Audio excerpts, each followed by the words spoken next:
Hi guys, today I have an interesting clinical case discussion for you.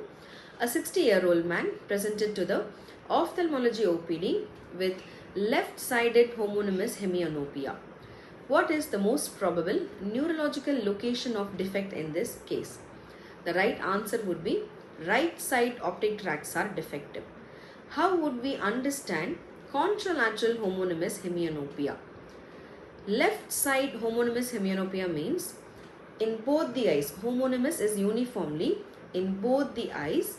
He is not able to visualize left half of the world. In both the eyes, homonymous, left half of the world. Hemi means half, anopia is blindness.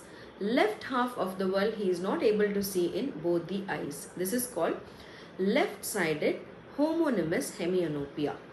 The defect is in the right side optic tracts. Now do you understand why we call it as contralateral?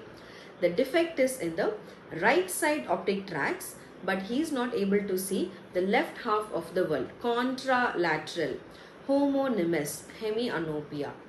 What is the reason for this? Because of the crossing over of the optic nerve fibers. When there is damage to the right side optic tract, he is not able to see the left half of the world, opposite half of the world.